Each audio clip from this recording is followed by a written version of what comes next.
বন্ধুরা, seat belt বেঁধে নিন, কারণ আজ ফুটবল দুনিয়ার সেই ঐতিহাসিক রণক্ষেত্র সান্তিয়াগো বার্নাব্যুতে বসতে যাচ্ছে তারার মেলা।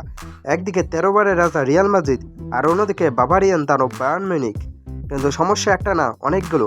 বায়ার্ন সমর্থকরা গত কয়েকদিন ধরে মনে হয় বালিশে মুখ গুজে কাচ্ছে। কেন? কারণ বার্নাব্যুর ঘাসে শেষ 5 বার পা রেখে একবারও জয় নিয়ে ফিরতে পারেননি জার্মান জায়ান্টরা। আজ কি সেই অভিশপ্ত ধারা ভাঙবে, নাকি হ্যারিকেন এসে সব লন্ডভন্ড করে দিবে? ইতিহাসের পাতা উল্টালে বায়ার্ন ভক্তদের হার্ট অ্যাটাক হওয়া স্বাভাবিক। শেষ 5 ম্যাচে ফল কি ছিল? ড্র, হার, হার, হার এবং হ্যাঁ, আবারও হার। বার্নাব্যু যেন বায়ার্নের জন্য সেই শ্বশুরবাড়ি, যেখানে মেহমানদারি তো দূরে থাক, উল্টো পকেট খালি করে বিদায় করা হয়।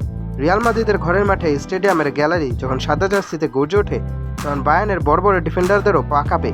একে তো রিয়ালের ইউসিএল ডিএনএ, তার উপর আবার ঘরের মাঠে চেনা ভূত।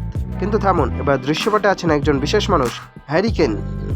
ট্রফি জেতার জন্য যিনি নিজের চেনা লন্ডন শহর ছেড়ে জার্মানি পাড়ি জমিয়েছেন, কেন এখন এমন এক ফর্মুলায় চলেছেন যে সামনে যা পাচ্ছেন তাতেই গোল করছেন। লোকে বলে কেইনের কপালে নাকি ট্রফি নেই, কিন্তু বার্নাব্যুর এই অভিশাপ ভাঙার জন্য তার একটা হ্যারিকেন ঝড়ই যথেষ্ট।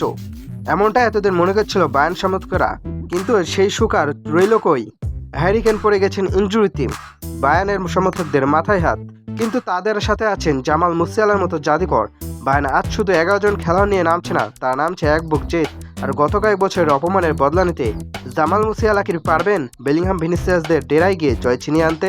তবে সাবধান, রিয়াল মাদ্রিদ কিন্তু কোনো সাধারণ দল নাই। এরা হলো সেই দল যারা 90 মিনিট পর্যন্ত 2-0 পিছিয়ে থেকে অতিরিক্ত 3 মিনিটে 3 গোল করে ম্যাচ জিতে নেয়। আর বেলাও সেই বাম ভুরু যখন উপরে ওঠে, তখনই বুঝবেন বায়ার্নের কপালে শনি আছে। ভিনিসিয়াসের গতি আর এমবাপ্পের ফিনিশিং, এগুলো সামলাতে গিয়ে বায়ার্ন ডিফেন্সের যদি মাথা ঘুরে যায়, তবে অবাক হওয়ার কিছু নেই। সান্তিয়াগো বার্নাব্যুতে রিয়াল মানেই হলো একটা আলাদা লেভেলের ব্ল্যাক ম্যাজিক।